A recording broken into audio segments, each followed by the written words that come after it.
Welcome to Rise Up Voices from the Front Lines, your window into relationship, identity, safety, emotional awareness, regulation and intelligence, unleashed potential, passion and purpose.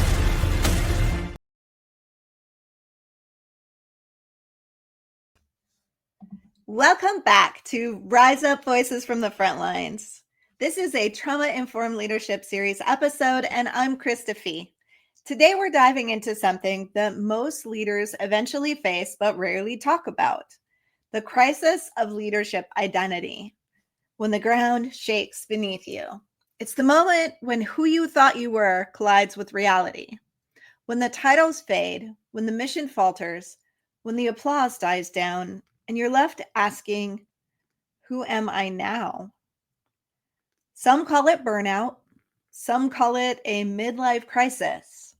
In trauma-informed leadership, we call it what it is, an identity crisis. And how you navigate it will define not only your leadership, but your life. So let's talk about the fallen CEO. I once worked with a CEO who had built a multi-million-dollar company. His identity was tied to being the guy in charge. Then came an economic downturn. The board forced him out. And he told me, I walked out of that building and felt like my entire self was gone. If I'm not CEO, what am I?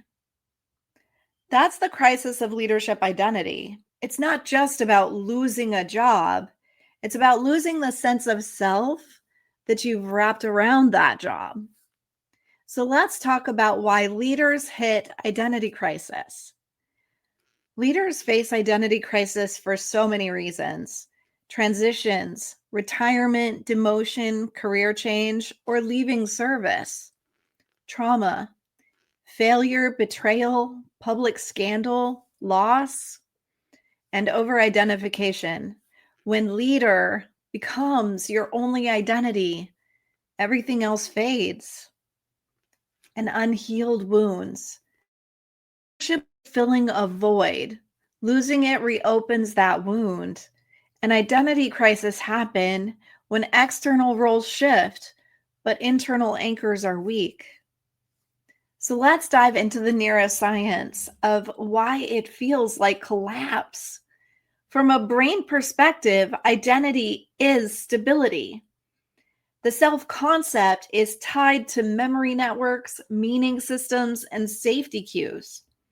When identity is disrupted, the amygdala fires, and that brings on danger, disorientation, cortisol flooding, and leaders feel lost, anxious, even panicked. This is why identity collapse often mimics trauma symptoms, because the nervous system experiences it as trauma. The very ground of who I am feels shattered. So let's apply this to a historical figure so it's easy to visualize. Ulysses S. Grant was a war hero, a general who led Union forces to victory. But after his presidency, he faced bankruptcy and illness. Without position or wealth, he faced an identity crisis. In that crisis, he began writing his memoirs. He poured his truth, his reflections, his failures onto the page. And in doing so, he reclaimed identity, not as general or as president, but as a man of honesty and resilience. His crisis became his legacy. Now let's bring the concept into a life much like yours and mine, from my client files, shared with permission, of course. A pastor once told me that if I'm not preaching, I don't know who I am. When he burned out and stepped down, he spiraled into depression. When he tried to continue leading, he felt used up, exhausted, and resentful. But when he wasn't preaching, he felt lost, useless, and empty to the point of not wanting to live any longer. He said he felt damned if he did and damned if he didn't, and that wasn't what his life was supposed to be. But over time, through therapy and support, he discovered that his identity wasn't the pulpit. It was shepherding, guiding, serving. He could live that calling outside of church walls. And that shift saved his life. So a little personal reflection. My identity shifts. I've faced identity crisis too. There were times when I clung to titles or roles for validation, times when the thought of losing them felt like losing myself. Here's what I learned. Identity crises are painful, but they're also invitations. Invitations to strip away what was borrowed, broken, or imposed, and to rediscover what's real. Now let's look at the shadow side. What about when crisis breaks leaders? Not all leaders survive identity crisis well. Some implode, some self-destruct, some turn bitter, controlling, or isolate. We see it in military veterans who never find life after service, executives who chase role after role never satisfied, public leaders who cling to power long after it's healthy. When leaders refuse to face the crisis, they become caricatures of who they once were, and their communities pay the price. When looking through a trauma lens, we can see why identity crisis hurts so much. For trauma survivors, it can cut even deeper. If leadership was how you proved you were worthy, losing it feels like worthlessness. If leadership was your shield against shame, losing it feels like exposure. If leadership was your anchor, losing it will feel like drowning. This is why trauma-informed leadership insists on identity work, not once, but continuously. Because if your identity is built only on roles, you're always one loss away from collapse. And you may be thinking, Krista, how do I navigate the identity crisis? So how do I face identity crisis without breaking? Here's a few ideas. Grieve the loss. Don't minimize it. Losing a title, a role, or a mission, it is grief. Name it, feel it, and honor it. Separate your roles from yourself. Ask what's gone and what remains. Your title may be gone. Your values, character, and essence remain. Rediscover your core identity. Who were you before the title? Who are you when no one is watching? Seek mirrors, trusted people who remind you who you are beyond those roles, and rebuild slowly. Don't jump, don't rush to the next role. Sit in the in-between until clarity returns.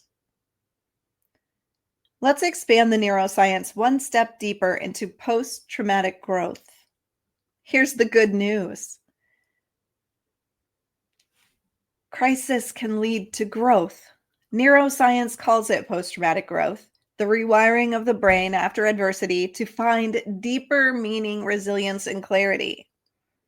Identity crises, painful as they are, can re-anchor leadership and authenticity and strip away the false and strengthen the true.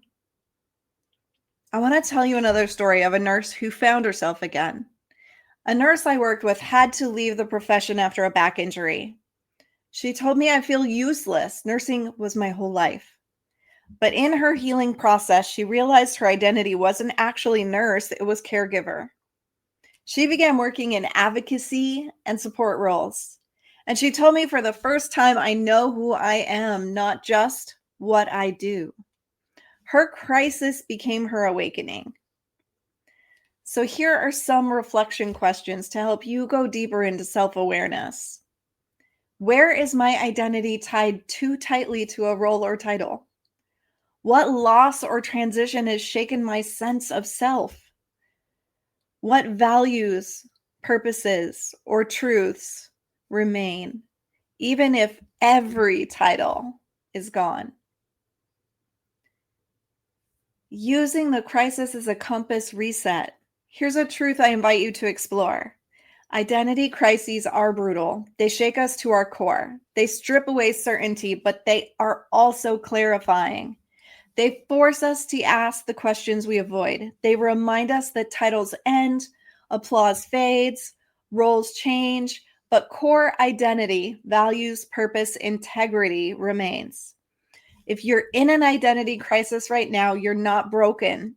You're being invited to rediscover who you are without the title. And that, more than any badge or rank, is the compass that will guide your leadership forward.